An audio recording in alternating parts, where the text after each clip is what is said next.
Parece que nadie quiere asumir la presidencia ya. Nosotros podemos agarrar un avión y mandarle a Guaidó para que asuma la presidencia y se autoproclame presidente del Perú. ¿Qué les parece? Se los propongo. Mandamos a Guaidó para que cumpla su sueño y entre a un palacio presidencial. ¿Les parece? Que se autoproclame allá. Porque aquí no tiene vida, aquí está frito. Bueno, más allá del chiste, nuestra solidaridad con el pueblo del Perú. En la reunión de hoy, y en consecuencia quiero dejar muy claro el planteamiento que le he hecho al presidente. Por el bien del país, que presentemos ambos nuestra renuncia al cargo, él de presidente y yo de vicepresidente de la República. Renuncia al cargo, él de presidente y yo de vicepresidente de la República, pero que lo hagamos juntos para descartar esas ideas sediciosas que se dice que se tienen o que se piense que yo le quiero dar golpe para quedarme en su puesto. Yo quiero algún día ser presidente de este país, pero no sustituyendo a una persona que posiblemente ha hecho mal las cosas tal cual se han señalado. No voy a renunciar solo tampoco. Voy a presentar mi renuncia si juntos, como se lo dije hoy delante de testigos, vamos al Congreso y presentamos nuestra renuncia.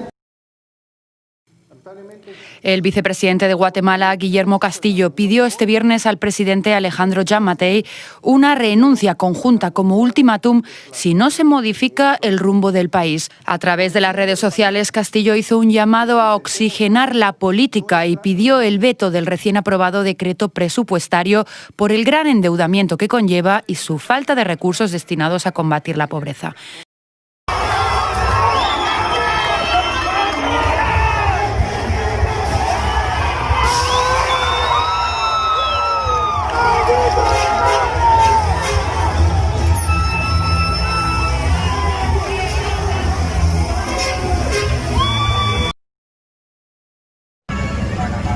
Estimados amigos de Guatemala y Venezuela, soy Alejandro Giammattei, presidente electo de Guatemala.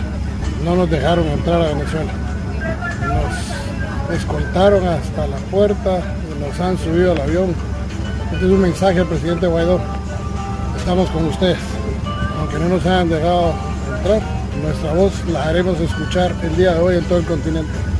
Que Dios los bendiga, que Dios bendiga a Venezuela. Ante la imposibilidad de hacerlo en persona, quiero decirle que con respecto...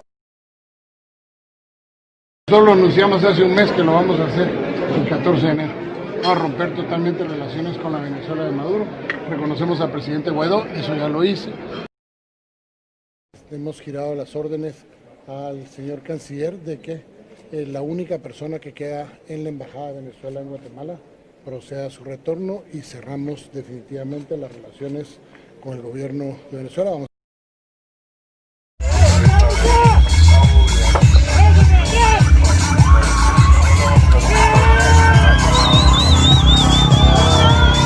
más de 500 años de oligarquía, abajo los Arzú, abajo toda la clase política ladrona del país.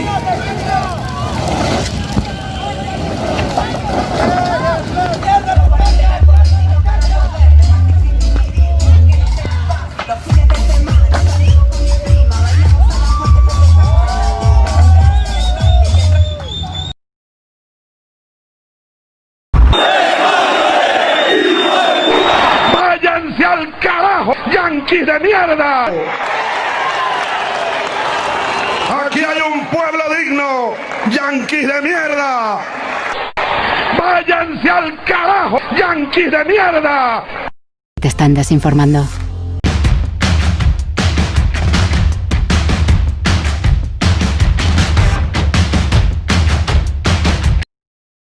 Redacción, última hora, Antonio Pérez Lobato nos trae una información, acontecía hace apenas unos instantes, vamos a enterarnos. Adelante, Lobato. Sí, ha sido en Ciudad de Guatemala porque cientos de manifestantes habían tomado este sábado el Congreso de Guatemala, le han prendido fuego. Estas son las imágenes bueno, a varias de las ventanas. Los manifestantes, en su mayoría encapuchados, rompieron la puerta de ingreso en el Parlamento y también las ventanas, lanzaron antorchas. Vamos a poner un poco de contexto. Esto es por el rechazo a los presupuestos de 2021. Ha habido protestas durante esta semana. Acusan al gobierno de secretismo, de opacidad, de haberlo aprobado de madrugada, de un endeudamiento histórico que va a subir la deuda del país un 40% el año que viene. Se aprobó de madrugada e incluye recortes de educación. ¿Quiénes están en contra? Bueno, los estudiantes, que son los que al parecer, según la policía, podrían ser los que estaban entrando dentro de ese Parlamento, y también, bueno, tienen en contra también a la oposición, a la conferencia episcopal. Ya hubo manifestaciones durante la jornada de ayer, fueron bastante, bueno, duramente reprimidas en cualquier caso, y el presidente guatemalteco ya avisa de que va a hacer caer todo el peso de la ley a quienes identifiquen de estos disturbios. Por cierto, que la policía ha avisado hace tan solo unos minutos de que ya ha tomado el control, que los bomberos ya están remitiendo el fuego y que están intentando identificar a los manifestantes que han provocado los disturbios allí. Gracias, Lobato. Son informaciones e imágenes de última hora desde ese Parlamento en Guatemala, ahora mismo ardiendo. Y me voy a hablar de la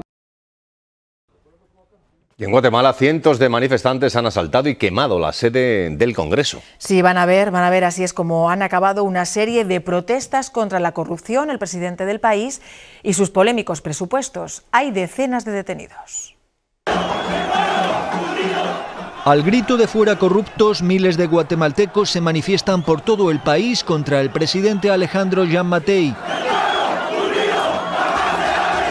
La indignación viene de lejos, pero los ánimos han terminado estallando este fin de semana. Cientos de integrantes de la gran marcha pacífica que tenía lugar en la capital se desvían hacia el Congreso y lo rodean. Desbordados los antidisturbios, el edificio, en esos momentos vacío, queda a merced de los asaltantes, muchos de ellos encapuchados. ¿Dónde está la juventud rebelde? Estos irrumpen en su interior, los saquean y vandalizan para terminar prendiéndole fuego. La ira popular pone sus miras en el Parlamento de Guatemala porque es aquí donde el miércoles se aprobaron unos polémicos presupuestos. Podría decirse que con alevosía y nocturnidad. Fue de madrugada, sin debate previo y con urgencia.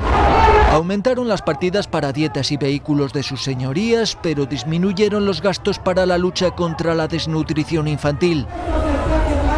La negativa del presidente a vetar esos presupuestos, su gestión de la pandemia y la falta de ayuda humanitaria a los damnificados por los huracanes que han azotado el país están detrás de este estallido social.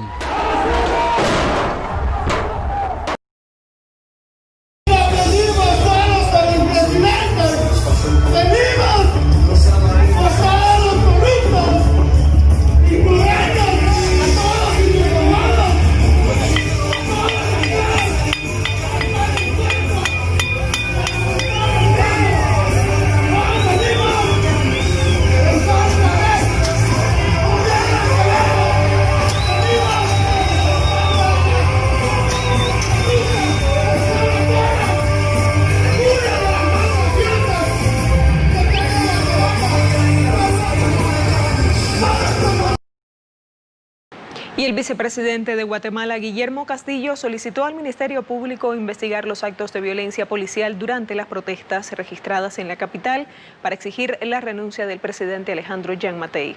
La policía del país reprimió a la multitud que se reunió este sábado en la Plaza de la Constitución para protestar contra el gobierno y el Congreso, luego de que este aprobara la semana pasada un presupuesto para el 2021. Los manifestantes argumentan que el proyecto destina el 65% de los recursos solo al funcionamiento del Poder Ejecutivo, en detrimento de los sectores vulnerables del país impactados por la pandemia de la COVID-19 y por el paso de los huracanes Iota y Eta. Durante las protestas se reportaron además diversas detenciones, mientras que un grupo incendió la sede del Congreso. En ese sentido, Castillo destacó la necesidad de investigar los hechos y el uso excesivo de la fuerza.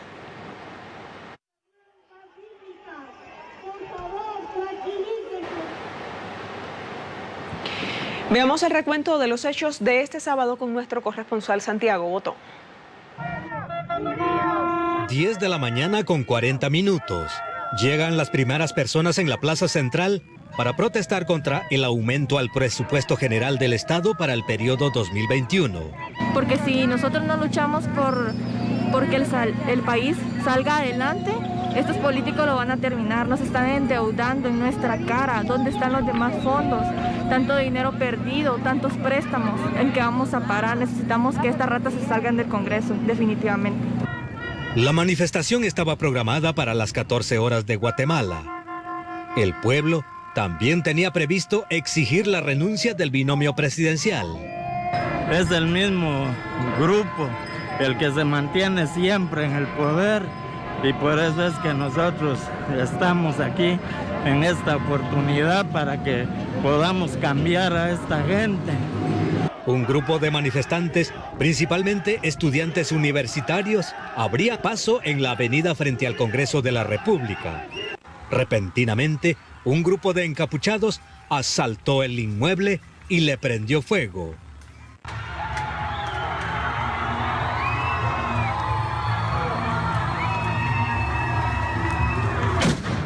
Mientras en la plaza central, más de 500,000 de manifestantes estaba concentrado coreando consignas de repudio contra la corrupción. Alejandro Yamatei, queremos tu renuncia.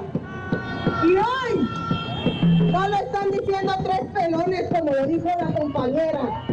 Los antimotines llegaron a la plaza central y lanzaron gases lacrimógenos contra las personas que protestaban de manera pacífica. Antimotines nuevamente están reprimiendo con gases lacrimógenos a la población que se ha manifestado en contra de las políticas del gobierno del presidente Alejandro Yamatei. Poco después de las 18 horas, los manifestantes se disolvieron. Paralelamente, grupos de desconocidos incendiaban algunas estaciones del transporte público en la zona 1 capitalina. Santiago Botón, Telesur, Guatemala. Una pausa, la invitación para que nos siga en Twitter. Estamos allí como @TelesurTV y @PérezMoyaTelesur. Volvemos.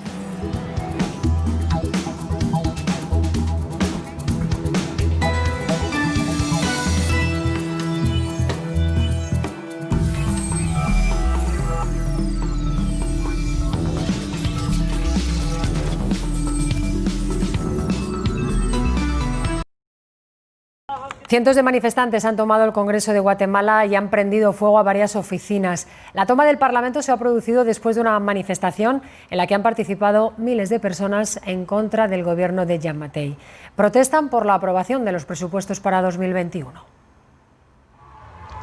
Los manifestantes, en su mayoría encapuchados, han rodeado el Parlamento, han roto la puerta de entrada y varias ventanas, lanzando antorchas al interior, incendiando varias oficinas del Congreso y destrozando todo lo que encontraban a su alrededor, hasta que han sido desalojados por las fuerzas de seguridad y cuerpos de bomberos que han sofocado el incendio en un duro cruce de gas lacrimógeno y cargas policiales. En ese momento los diputados no se encontraban en el hemiciclo. Este ataque al Congreso ha ocurrido en una jornada de protestas masivas contra las cuentas públicas que el Ejecutivo aprobó el pasado miércoles para 2021. El vicepresidente ya dijo a finales de semana que el país no se encuentra bien e instó a Yamatei a renunciar en conjunto para oxigenar a la nación centroamericana. Mientras cientos de manifestantes tomaban el Congreso, otros miles de guatemaltecos protestaban a solo unos metros de distancia pacíficamente contra el presidente. Ante estas protestas, el mandatario ha escrito en las redes sociales que tienen el derecho de manifestarse conforme a la ley, pero no podemos permitir que se vandalice con la propiedad pública o privada.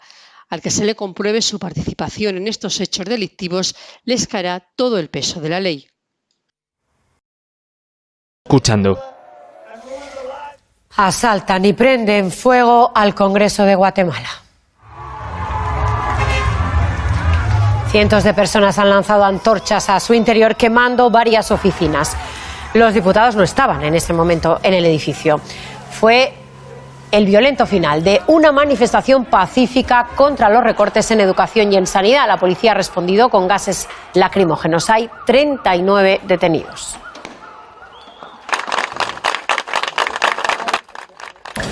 Con ese aplauso han despedido en Brasil al hombre negro golpeado hasta la muerte en un supermercado de Porto Alegre.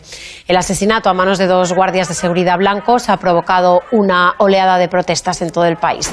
El presidente Jair Bolsonaro ha criticado estas manifestaciones y ha negado que exista racismo. Australia admite la necesidad de cambios en su ejército tras conocerse que sus militares cometieron crímenes de guerra en Afganistán. Conflicto político en Guatemala por unos presupuestos que se han encontrado con la oposición en la calle. Ayer una manifestación pacífica contra unas cuentas que reducen las partidas de sanidad y educación, pero suben las dietas de los diputados, degeneró en el asalto al Congreso y el incendio de algunas de sus estancias por un grupo de exaltados. El Congreso de Guatemala en llamas. Un centenar de encapuchados treparon a sus ventanas, rompieron los cristales, incendiaron el interior y finalmente asaltaron el edificio, en ese momento sin actividad política, donde continuaron los destrozos.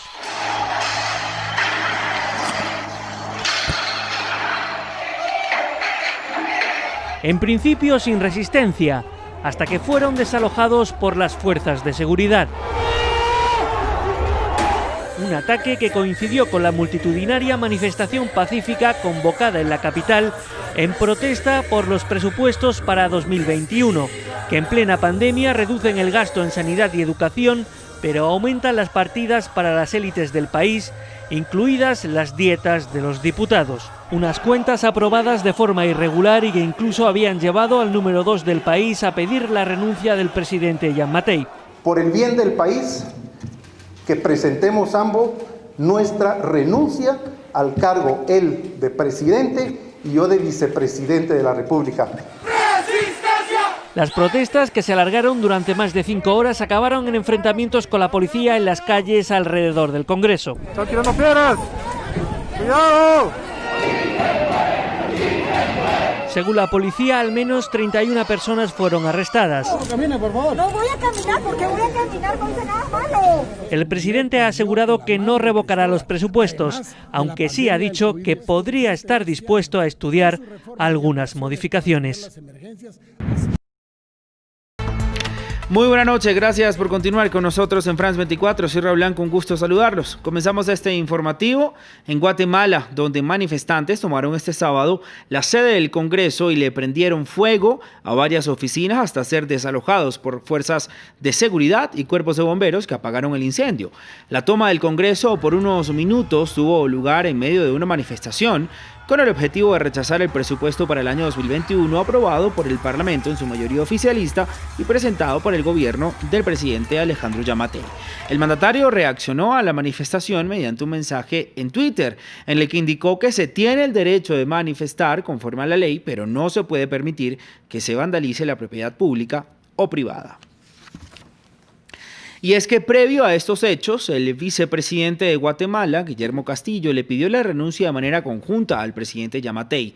Castillo dijo que le sugirió al mandatario vetar el decreto del presupuesto para el año 2021, el mayor en historia del país, y que llevará a un serio endeudamiento de las arcas públicas, así como el rechazo de los ciudadanos. Rabayut nos cuenta más. Que no he sido por el bien del país. Con esa fórmula, el vicepresidente de Guatemala pidió al presidente que renuncien juntos. Asimismo, admitió que no tiene una buena relación con el mandatario y que no comparte muchos asuntos que forman parte de la agenda del Estado. Quiero dejar muy claro el planteamiento que le he hecho al presidente. Por el bien del país, que presentemos ambos nuestra renuncia al cargo, él de presidente y yo de vicepresidente de la República, pero que lo hagamos juntos.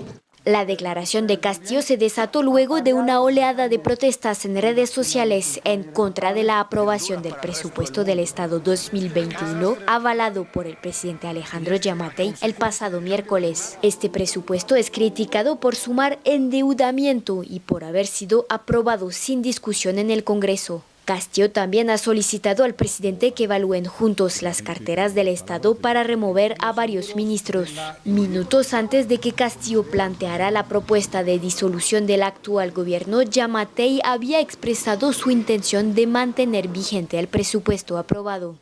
Debo aclarar que me sentaré con todos los que sea necesario para explicarles paso a paso el presupuesto 2021 y aclarar dudas, porque jamás en la historia se ha presentado un presupuesto menor al año anterior. Diversos grupos de la sociedad han convocado a una manifestación este sábado para mostrar su descontento a la aprobación opaca de un presupuesto que, según especialistas, prioriza la asignación a infraestructuras, pero descuida a la población y sus necesidades.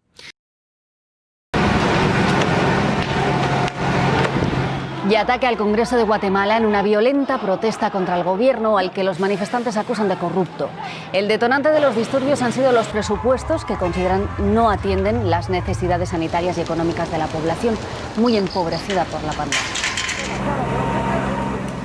Las protestas dejan una treintena de detenidos, media docena de heridos y críticas a la actuación policial. Algunos manifestantes denuncian agresiones. El vicepresidente del gobierno ha pedido una investigación.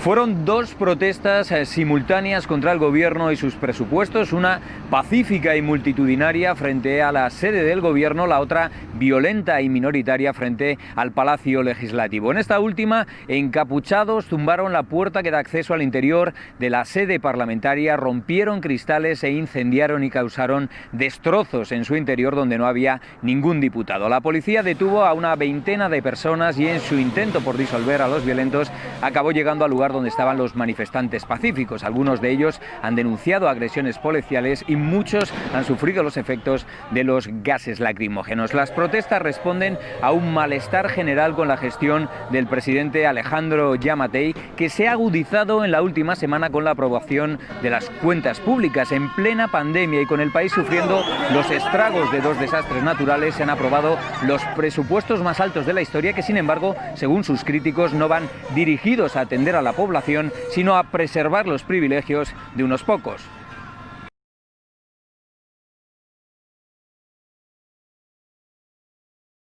Política nunca digas nunca, porque nunca dura, ¿no? ¿Por qué los Estados Unidos de América tienen mayor nivel de integración política? Primero, porque tienen el mismo idioma todos, y segundo, porque tienen muy poca historia detrás.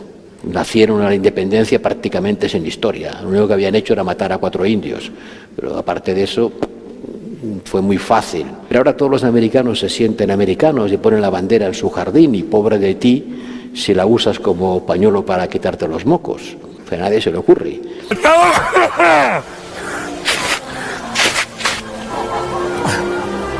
Pero si se le ocurriera a alguien, lo pagaría caro. ¿Por qué? Porque hay un sentimiento identitario desarrollado que soporta la idea de la nación. Los americanos llaman nación a la federación y estados a los estados federados.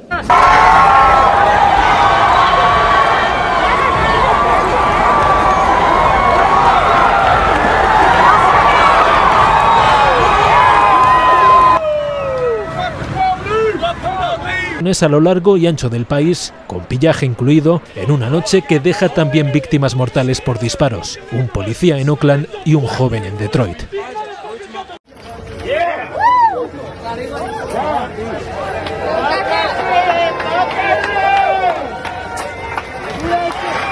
Porque las capacidades de algunos estados, Italia y España, pero también otros, a seguir acumulando deudas no es infinita. Y hemos de pasar del Josep Borrell, préstamo jefe de la diplomacia comunitaria y vicepresidente de la Comisión Europea, aún tiene en la retina la imagen de banderas europeas ardiendo en Italia.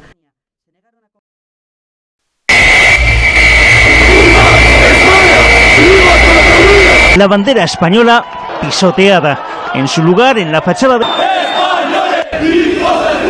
Se han oído gritos de fascistas y contra España.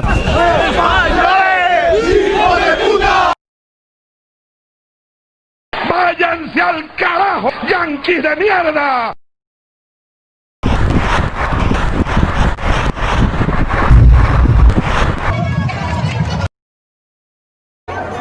Tranquilas, tranquilas. En manifestación pacífica están echando gas. Aquí hay ancianos, niños que están manifestando tranquilamente y empezaron a tirar gases. Hay gente grande, hay niños acá y están tirando gases. Esta es una manifestación pacífica.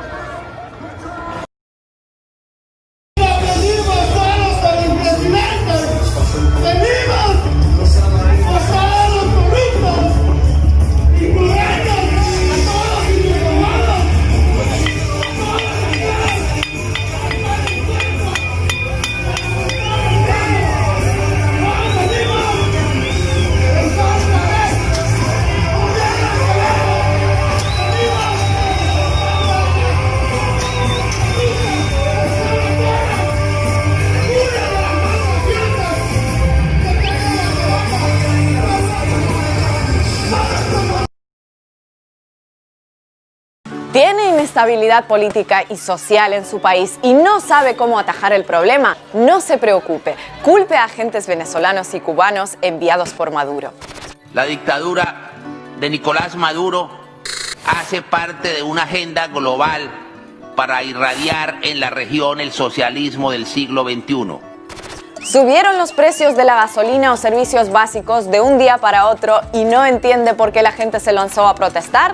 Acusa al Foro de Sao Paulo.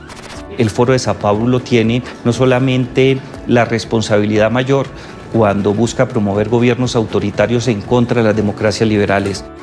Las protestas desbordan las calles, probó a reprimir y no se reducen. Tranquilo, póngase poético y responsabilice a las brisas bolivarianas. Las brisas bolivarianas solamente han traído desestabilización. Como amenazándonos con un huracán bolivariano. El huracán bolivariano que nos va a traer en su viento hambre, pobreza, falta de libertad. ¿Sigue sin funcionar? No desespere. Meta en el combo a Hezbollah o las FARC. Explique que las protestas en Cataluña o Honduras forman parte del mismo plan. Doble la apuesta, sin miedo al ridículo. También hay algunos rasgos parecidos en Tegucigalpa y lo de Cataluña, que es el único que tiene la capacidad no solamente de tener expertos en el mundo subversivo y terrorista como Hezbollah, como lo es la inteligencia cubana, como es las FARC, el ELN, las bandas paramilitares. En el último mes nos hemos habituado a escuchar todo tipo de variopintas teorías para explicar las protestas que han tenido lugar en varios países. En Ecuador, durante las manifestaciones de octubre, casi una veintena de venezolanos fueron arrestados y a los pocos minutos acusados públicamente de estar espiando a Lenín Moreno porque tenían fotografías del presidente ecuatoriano en sus celulares. Esto concluyó en la detención de 17 personas, un ecuatoriano, el resto son venezolanos y cubanos. En su poder se encontraba información sobre el traslado del presidente y del vicepresidente. El detalle es que se trataba de taxistas que trabajaban en el aeropuerto y que habían fotografiado al mandatario a su llegada al lugar por tratarse de una personalidad pública. Sospechosísimo. Personas que toman fotos a alguien famoso cuando lo ven pasar. Esto tiene que ser cosa de la conjura castrochavista.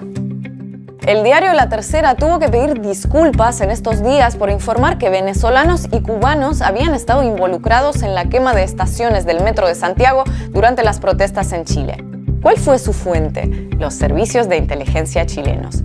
¿Qué fue de aquellos tiempos a principios de año cuando los migrantes venezolanos eran presentados por grandes medios y varios gobiernos como perseguidos políticos que, hambreados por una dictadura, debían ser recibidos por los países democráticos de la región en una emotiva acción solidaria?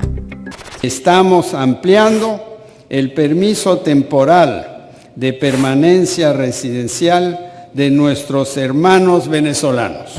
El gobierno de Mauricio Macri decidió flexibilizar los trámites de los venezolanos que se radican en el país. Los pueblos son hermanos, que no tenemos que construir muros que nos separen, sino puentes que nos unen. Resulta que cuando el cese de la usurpación en Venezuela, que se vendía como algo inminente, se dilató un mes, después 2, 5, 9, hubo que cambiar de estrategia. Lo de los migrantes venezolanos pasó de ser presentado como algo conmovedor a algo terrorífico. Un elaborado plan concebido por Maduro para destruir a sus vecinos. Algo que, no por ridículo, deja de ser peligroso: estigmatizar a un grupo étnico por los problemas de la sociedad. Váyanse, venezolanos de Carabalí. Váyanse. Hoy mismo, agarren sus cosas y váyanse. Lo que ha venido es lumpen. Lo que ha venido es gente que consume drogas, que bebe y se intoxica y sale a asaltar. En las manifestaciones, infiltrados seguramente hemos apresado a un número importante de ciudadanos extranjeros. Detrás de todo este complot digno de película de serie B estaría el Foro de Sao Paulo, un conjunto de partidos de izquierda al que normalmente sus detractores tildan de irrelevante y anacrónico, pero al que ahora otorgan poderes casi apocalípticos.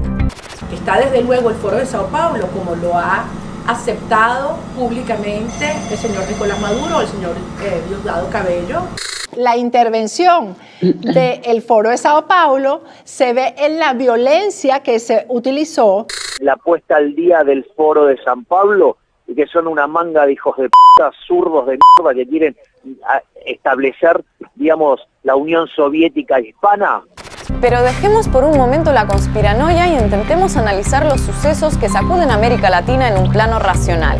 Si detrás de todo están agentes venezolanos, ¿cómo se explica que una vez que Lenín Moreno suspendió el alza de los combustibles y se sentó a dialogar con los indígenas ecuatorianos, de inmediato cesaron las protestas? ¿Los agitadores bolivarianos justo se cansaron de saquear ese mismo día?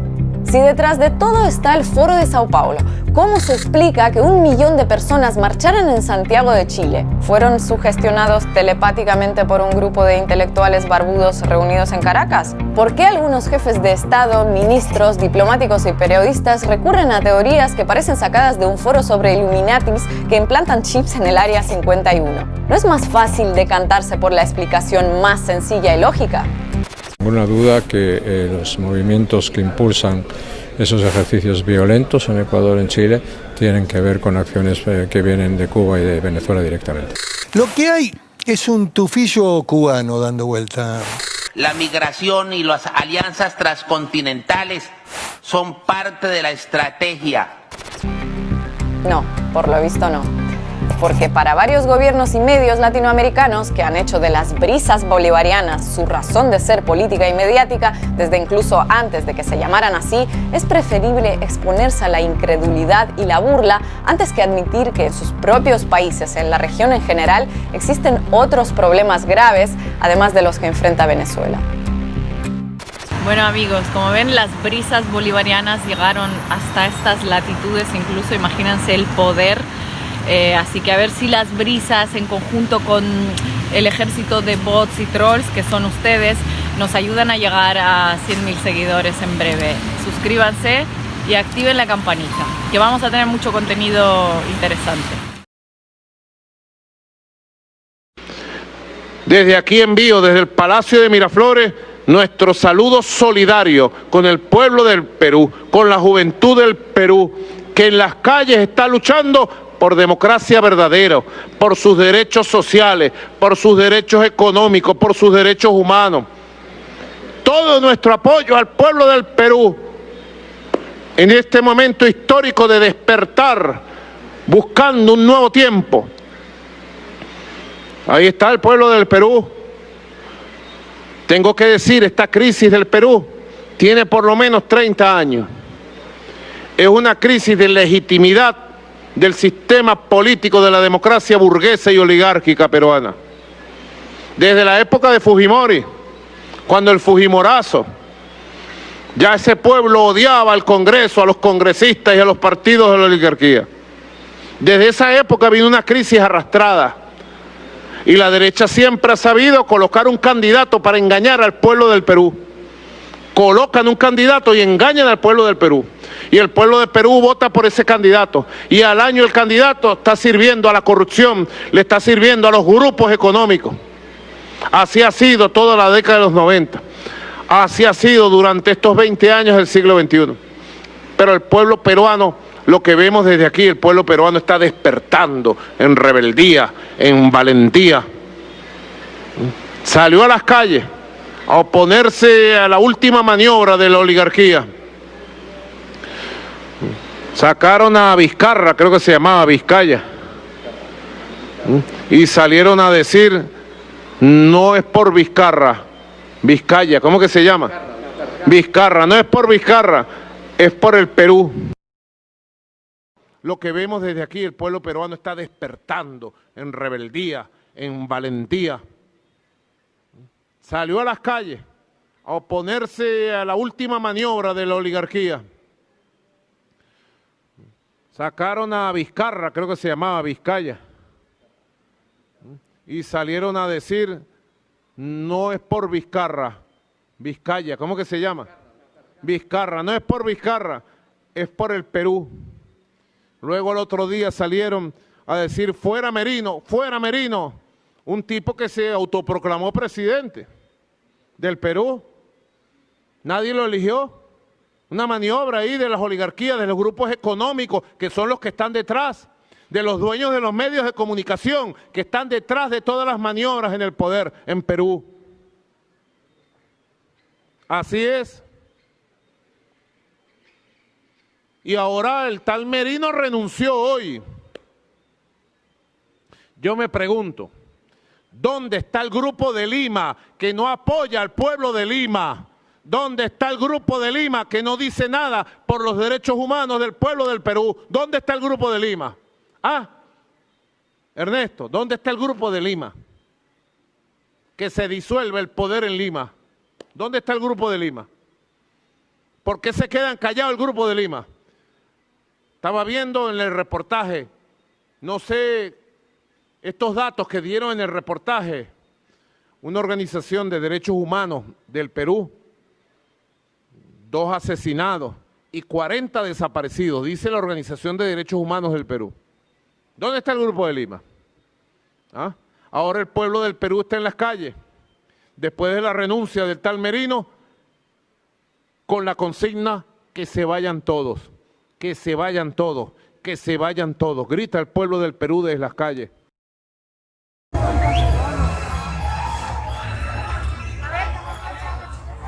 Venite.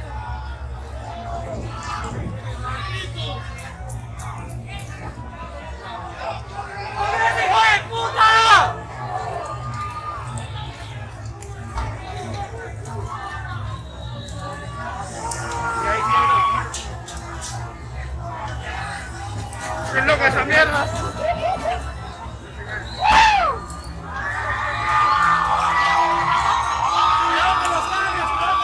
Cuidado con los cables.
El Congreso de Guatemala en llamas. Cientos de personas quemaron el sábado el Palacio Legislativo en protesta por la aprobación del presupuesto para 2021, que genera endeudamiento y rechazo entre los guatemaltecos.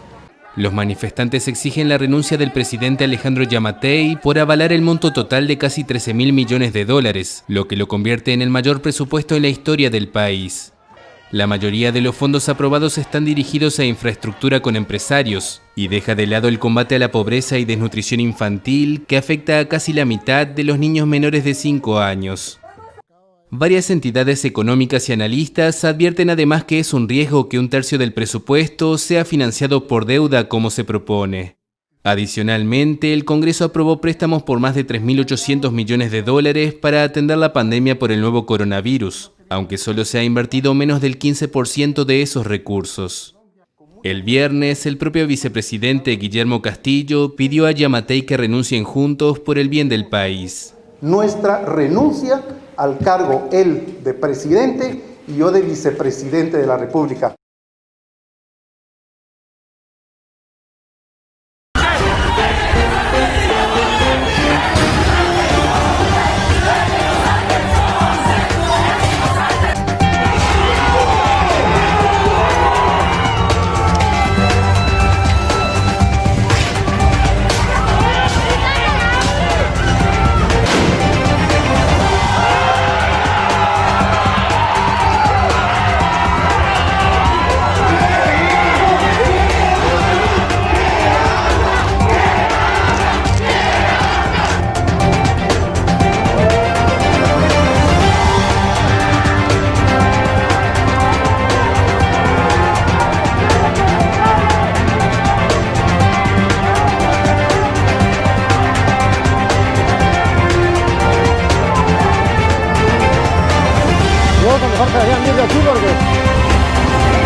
Ustedes acá, el vandalismo, estamos adentro del Congreso de la República, que se puede observar.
Hasta la victoria, compañeros.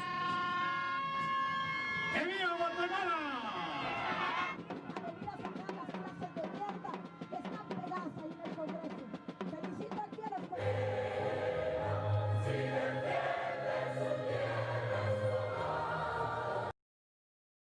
Son pueblo, ustedes son pueblo.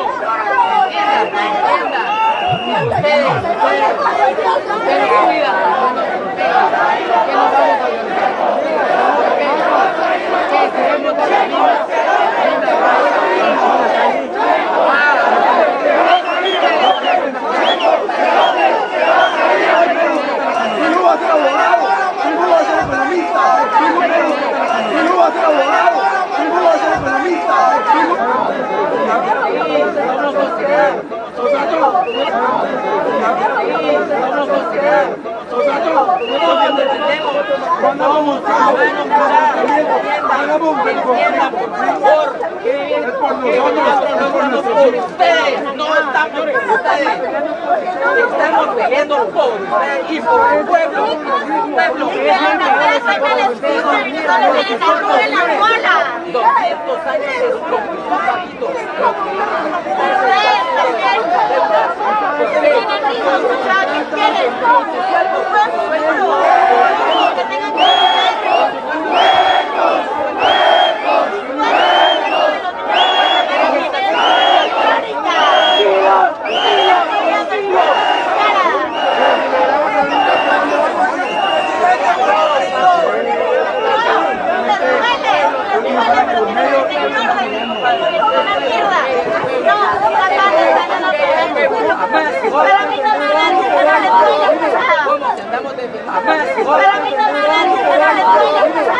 Estamos defendiendo los derechos de todos ustedes, de todos, porque no estamos...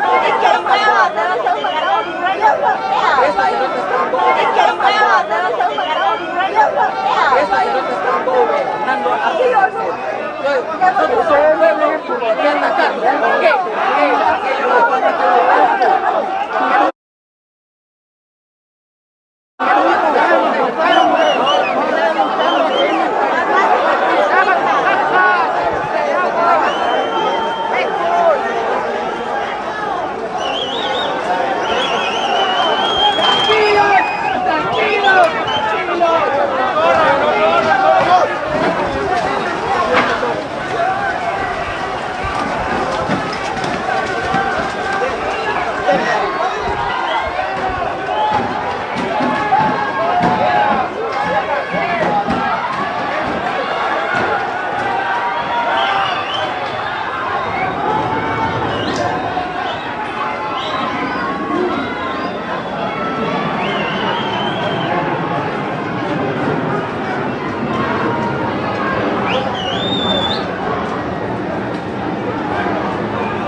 occasionally it might be a good idea to be honest about American foreign policy. And that includes the fact that America has overthrown governments all over the world, in Chile, in Guatemala, in Iran. Revisó historia latinoamericana el presidente Nicolás Maduro. Hizo una comparación de guerra económica y guerra psicológica en otros países. Eso, una de ellas vivida por el pueblo de Guatemala en 1954 y avalada por el imperio y la burguesía. Con la situación que está viviendo en Venezuela actualmente se hizo esa comparación. Veanlo. El coronel Jacobo Arbenz llega a través de los votos a Guatemala proponiendo una reforma agraria. Y comenzó la conspiración imperialista avalada por la OEA y la burguesía apátrida de Guatemala. Una guerra económica que nunca había conocido el pueblo de Guatemala. Le desaparecieron todos los productos durante 2 años para confundir al pueblo e irritarlo. Guerra psicológica. Pasaban aviones por encima de las ciudades de Guatemala lanzando volantes, regando mentiras, que le iban a expropiar la casa, que le iban a expropiar los comercios a todo el mundo, que le iban a quitar los hijos. Resultado, golpe de Estado, invasión gringa y derrocaron a Jacobo Arbenz. 40 años de dictadura, 300.000 muertos.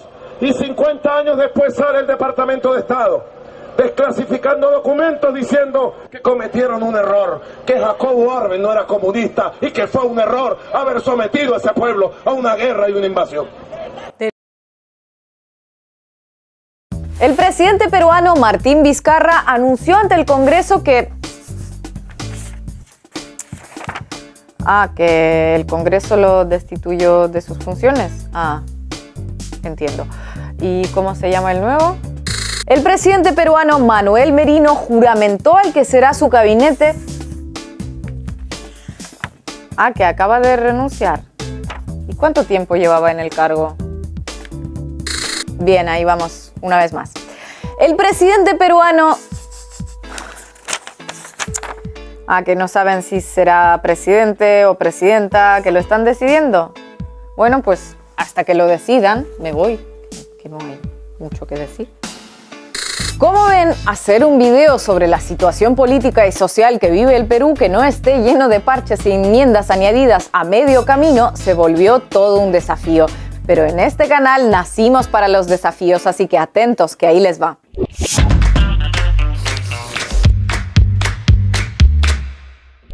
Manuel Merino, quien asumió el cargo de Martín Vizcarra antes de lo previsto inicialmente, quien a su vez había ocupado el lugar de Pedro Pablo Kuczynski antes de lo previsto inicialmente, renunció antes de lo previsto inicialmente. Me disculpan la cantinflada, pero no encuentro mejor manera de expresarlo.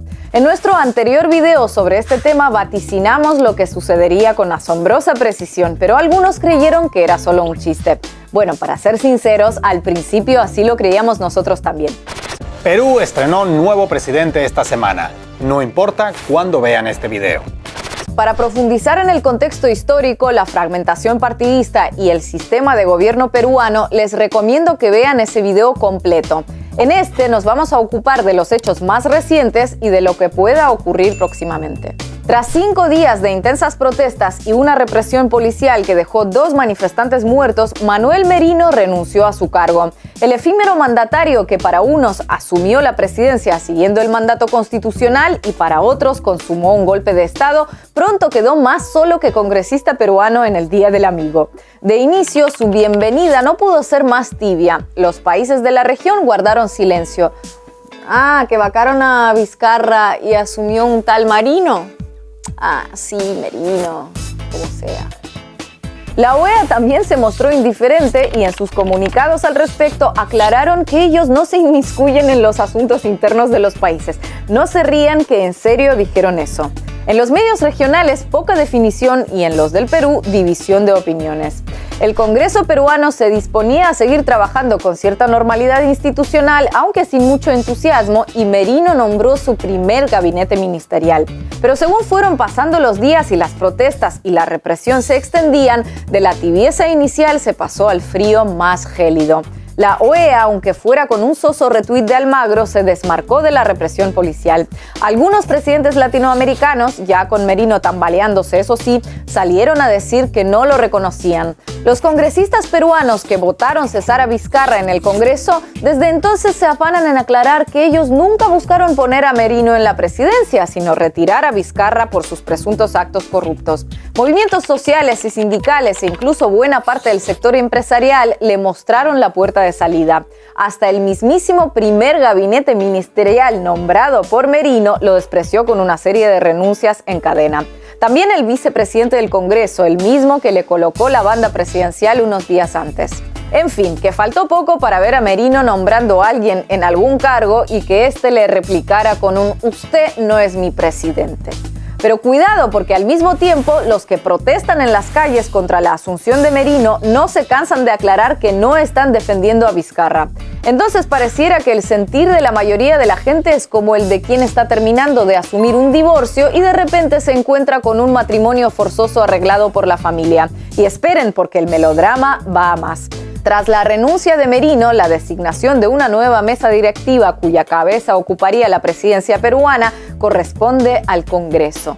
¡Al Congreso! Ya es mala suerte que la elección de la nueva presidencia ahora mismo recaiga justamente en las manos de la institución seguramente más impopular de todo el Perú. Entonces, los congresistas maniobran con un ojo puesto en la reglamentación interna y la Constitución y el otro en las manifestaciones, haciendo malabares para dejar a todo el mundo razonablemente satisfecho. Tan complicado e improbable como que un viejo árbitro desprestigiado se gane los aplausos de todos los jugadores y del público después de sancionar un penalti en contra del equipo local en el último minuto. Sea quien sea el presidente y suponiendo que cumpla su mandato completo, a estas alturas 6 meses en la política del Perú parecen una vida entera, estaría encargado de hacer cumplir el cronograma electoral que desemboca en las elecciones generales del 11 de abril de 2021. Entonces, ¿qué puede ocurrir ahora? Ojalá pudiera viajar al futuro y decirles, pero lamentablemente, aunque en este canal somos capaces de lo que sea para llevarles información, Ina de ayer. Soy la Ina de hoy, la del día siguiente a que grabaras. Nada, solo quería avisarte que desde entonces hubo novedades. El Congreso logró elegir la mesa directiva y parece que Francisco Sagasti será nombrado nuevo presidente interino del Perú. Así que de momento todo apunta a que no habrá intervención del Tribunal Constitucional ni ningún Juan Quispeidó autoproclamándose en una plaza. Aunque ojo, visto lo visto, yo que vengo del futuro, ni yo ya puedo afirmar nada. Gracias, Ina del futuro, por mantenerme al tanto. Reconozco que es información fresca, pero la verdad es que no cambia mucho el panorama de fondo. El descontento en la población y la desconfianza entre los diferentes partidos políticos y los sectores sociales ha llegado a tal punto que es difícil imaginar que vaya a solucionarse solamente con un nuevo presidente y un nuevo Congreso. Hoy el Perú pareciera vivir una versión extrema del que se vayan todos, donde prácticamente todo el mundo proclama ser parte de quienes gritan esa consigna, pero al mismo tiempo nadie se da por aludido. Ningún actor partidista parece querer afrontar su responsabilidad, no ya sobre la vacancia de Vizcarra, que al fin y al cabo es como obsesionarse con la gota que rebalsó el vaso e ignorar el resto del líquido, sino con la profunda crisis de gobernabilidad que se viene ahondando desde hace años. Entonces, con este estallido queda claro una vez más lo que la inmensa mayoría de peruanos no quiere: ni políticos corruptos, ni manejos turbios en las instituciones, ni perpetua inestabilidad en la presidencia. Pero el verdadero desafío no está en lograr tener políticos e instituciones respetadas por la población y un gobierno estable, sino sobre todo en cómo y quiénes van a definir el camino para conseguirlo. ¿Invitación a observar las elecciones en toda Bolivia? Bueno, es lo mínimo si quieren que sus elecciones sean reconocidas internacionalmente. Prohibición de observar las elecciones en la mayor parte de Estados Unidos. Bueno, hay que entender que cada estado tiene su propia legislación electoral. Interrupciones en el conteo en Bolivia. Manipulación dolosa de los comicios. Interrupciones en el conteo en Estados Unidos. Esfuerzo satisfactorio de las autoridades. Y en plena pandemia. Una semana de tardanza para ofrecer resultados oficiales en Bolivia. Escandaloso fraude de Evo Morales. Una semana de tardanza para ofrecer resultados oficiales en Estados Unidos. Ejemplo de la democracia por la que son reconocidos en el mundo entero.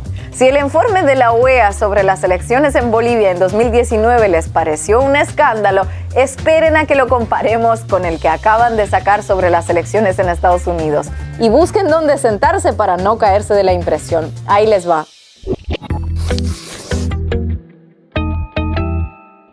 Es impresionante, pero parece que no existiera nada en este mundo que pueda compararse con el papel de la OEA en las elecciones bolivianas de 2019 y haga que el organismo encabezado por Luis Almagro salga mejor parado.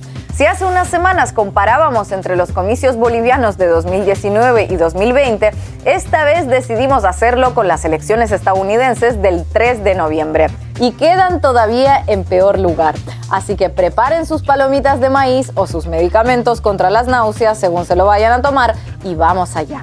Para empezar, comparemos el grado de observación de las elecciones. En los recientes comicios estadounidenses, la misión electoral de la OEA solo estuvo presente en 4 de los 50 estados, más el Distrito de Columbia, más conocido como Washington, D.C. Esto supone que observaron zonas electorales que en conjunto apenas abarcan alrededor del 10% de todo el padrón electoral estadounidense. Y no vayan a creer que fue pura desgana del organismo, no, o al menos no fue solo eso. Es que en Estados Unidos varios estados no permiten la observación internacional o tienen agujeros en su legislación que la hacen imposible. Vaya, qué pequeño contratiempo. En su informe, ante esa negativa, la OEA dice que agradecería que estos estados consideraran los beneficios de recibir observadores internacionales. Observen las sutilezas del lenguaje. La OEA agradecería. ¡Cuánta delicadeza! El contraste con las elecciones bolivianas de 2019 no puede ser mayor. Imaginen por un momento que en aquel caso la invitación oficial hubiera sido: bueno, pueden venir, pero tengan en cuenta que solo podrán realizar su tarea en Tarija, Oruro y la Isla del Sol en el lago Titicaca. Es que en otras zonas del país son algo especialitos con lo de permitir misiones internacionales. Disculpen las molestias. Difícilmente la reacción del organismo habría sido un comunicado donde agradecerían a las otras zonas electorales que se lo pensaran mejor para futuras ocasiones, que las misiones de la OEA son gente chévere. De hecho, una negativa, total o parcial, a recibir una misión electoral del organismo por parte de casi cualquier país de América Latina por costumbre es calificada como un malévolo plan de manipulación electoral. En ese caso, la OEA canta fraude incluso desde antes de la votación. En los pequeños detalles también se observan grandes diferencias. En el informe sobre Bolivia de 2019, en la mayoría de menciones al partido por el que concurría a las elecciones Evo Morales, el MAS, era calificado como el oficialismo, mientras que la opción encabezada por Carlos Mesa era englobada bajo el término la oposición. Parece poca cosa, pero se trata de una terminología que, como todos sabemos, tiene un marcado sesgo. Es el lenguaje de una de las dos partes. Los gobiernos no se refieren a sí mismos como el oficialismo, son quienes se les oponen quienes usan ese término para describirlos. En el caso de Estados Unidos, como era de esperar, ni rastro de ese tipo de lenguaje. Nada de el oficialismo para referirse a Trump y sus partidarios, ni la oposición para hacer mención a Biden en los suyos. No, republicanos y demócratas, respectivamente. Ante todo, objetividad y respeto, que estamos en Estados Unidos, no en algún remoto paisucho andino. Por otro lado, a la hora de lanzar alguna crítica, por tibia que ésta fuera, prefirieron no mencionar a nadie en particular, como temiendo que alguien se sintiera aludido. Así, el informe deja numerosas odas al eufemismo por omisión, como por ejemplo, algunas partes interesadas expresaron su preocupación o una candidatura en particular lanzó repetidos ataques contra su principal rival. Imaginen un parte policial que dijera: una de las dos personas disparó y la otra recibió la bala. Pues vaya informe tan preciso. Si el proceso de conteo se detiene por algún motivo en las elecciones estadounidenses, la misión electoral de la OEA es todo paciente comprensión y justificaciones paternalistas. Por ejemplo, en el condado de Allegheny, en Pensilvania, se suspendió temporalmente el escrutinio de boletas por correo. Los observadores electorales del organismo, que ni siquiera estaban presentes en ese estado, por cierto, se limitaron a tomar nota del caso y aunque ratifican que realmente no existió razón de peso para que el conteo fuera interrumpido, y de hecho podría haber continuado, en el informe se muestran tan poco impactados ante esa interrupción que solo les faltó incluir emojis de bostezos en la redacción. Que detuvieron el escrutinio. ¿Sí, verdadera necesidad? Bueno, pensé que me llamabas por algo importante. Por otro lado, este tipo de interrupciones se produjeron en varios estados, pero la OEA no los menciona porque ¿cómo iba a investigarlas si no tenía permiso ni para asomarse en 46 de los 50 estados? 7 días después de las elecciones, todavía no existen los resultados oficiales definitivos, detalles, minucias para la OEA. Es más, la misión no solo se limita a no criticar la lentitud y a buscarle todo tipo de explicaciones que suenen razonables, sino que no contentos con eso, incluso la aplauden. La misión acogió con satisfacción los esfuerzos de las autoridades electorales para brindar información clara y basada en hechos sobre su avance en el escrutinio. ¡Bravo, bravísimo! ¡Una semana contando votos! De pie, por favor, esta gente se merece el reconocimiento de la OEA, no como esos sistemas electorales del siglo XIX que usan tantos al sur de Tijuana. Como gran contraste, cuando en 2019 en Bolivia se detuvo el conteo rápido, que además, no me voy a cansar de repetirlo, no es el conteo oficial, la misión electoral de la OEA se mostró indignada, escandalizada y denunció que el sistema fue bajado intencionalmente, una decisión arbitraria cuyo propósito incluyó la manipulación de la infraestructura informática. ¿Se detiene el conteo no oficial en Bolivia? Grave, muy grave. Esto es un caso de fraude clarísimo. ¿Se detienen los conteos oficiales en varios lugares en Estados Unidos? Calma, no nos precipitemos. Estamos en un país donde hablan inglés. Seguro que existe una explicación de primer mundo. En su informe sobre Estados Unidos, la OEA refiere haber sido testigo de algunos disturbios fuera de un centro electoral en Detroit, que incluyeron intentos del público por detener el conteo y los califica de claros ejemplos de intimidación a los funcionarios electorales. También se hace eco de la convocatoria de la Asociación Nacional de Rifle de tomar los centros de votación, que incluyó la presencia en las calles de civiles armados exigiendo el fin del conteo. Bueno, por fin algo negativo en el informe, ¿no? Pues ni tanto, porque otra vez la misión de la OEA es todo ni frío ni calor y evita cualquier señalamiento hacia ningún actor político concreto, exigir responsabilidades a nadie sobre nada. Que el desfile de corte paramilitar frente a los centros electorales estuviera claramente identificado con seguidores de Donald Trump tampoco le pareció algo llamativo que subrayar con nombre y apellidos. Tampoco critica la falta de resguardo de los centros electorales, que permitió que dichos desfiles armados fueran posibles. Todo lo contrario que en Bolivia en 2019, cuando opositores del por entonces gobierno de Evo Morales incendiaron centros electorales y la OEA responsabilizó de lo sucedido al gobierno de Evo Morales por no haberlo impedido. Imaginemos, por otro lado, cuál habría sido el tono de la misión de haber observado a simpatizantes del MAS desfilando con subfusiles de asalto frente a los centros electorales. El inexplicable cambio de tendencia en Bolivia, la OEA lo ligó a un fraude, obviando en todo momento la explicación del voto rural que tradicionalmente favorece al MAS. Al contrario, el cambio de tendencia en Estados Unidos no tiene nada de inexplicable, no, sino que se explica perfectamente mediante el voto por correo, que favorece al electorado demócrata por ser más propenso en creer en los efectos del coronavirus. Y así todo, lo que es sospechoso en Bolivia se transforma en comprensible en Estados Unidos. Lo escandaloso en Bolivia es mejorable en Estados Unidos. Lo claramente fraudulento en Bolivia son denuncias que deberán tenerse en cuenta en Estados Unidos, etc. Y como broche de oro final, la OEA cierra su informe afirmando que estas elecciones son un ejemplo de la democracia por la que Estados Unidos es reconocida en todo el mundo. Una frase muy de observador imparcial, claro que sí. Ojo, nada más lejos de la intención de este video afirmar que en Estados Unidos ha habido fraude electoral, algo que no nos vemos capaces ni de afirmar ni de desmentir con los datos disponibles hasta el momento. Si quieren saber nuestra opinión, sentimos que el resultado global final seguramente no se ha visto afectado por el bochornoso espectáculo tecnológico, legal y organizativo que está dando la mayor democracia del mundo. Trump exigió que se detenga el conteo donde iba ganando y que se mantenga donde iba por detrás, señal poco sutil de por dónde vienen sus denuncias. Por su parte, Biden y el Partido Demócrata exigen al republicano que acepte el resultado deportivamente en lugar de buscar llevarlo al plano legal, cuando a su manera ellos mismos también cantaron fraude en 2016, aferrándose a la supuesta injerencia rusa que una y otra vez intentaron llevar a tribunales sin éxito. Así que tenemos otra vez al burro y al elefante, ambos hablando de orejas. Ninguna coincidencia que sean las mascotas de sus respectivos partidos, por cierto. Por otro lado, tampoco dejamos pasar por alto que las acusaciones de Trump no son ni más ni menos delirantes que las de Capriles Radonsky o Leopoldo López en Venezuela o las de Janine Áñez y compañía en Bolivia. Denuncias sin base que muchos medios que hoy censuran indignados al presidente estadounidense por su berrinche se encargaron de elevar al estatus de pruebas irrefutables. Pero quien sin duda sale peor parado de este desfile de dobles estándares y con diferencia, más allá incluso que el bipartidismo estadounidense o los grandes medios internacionales, es la OEA.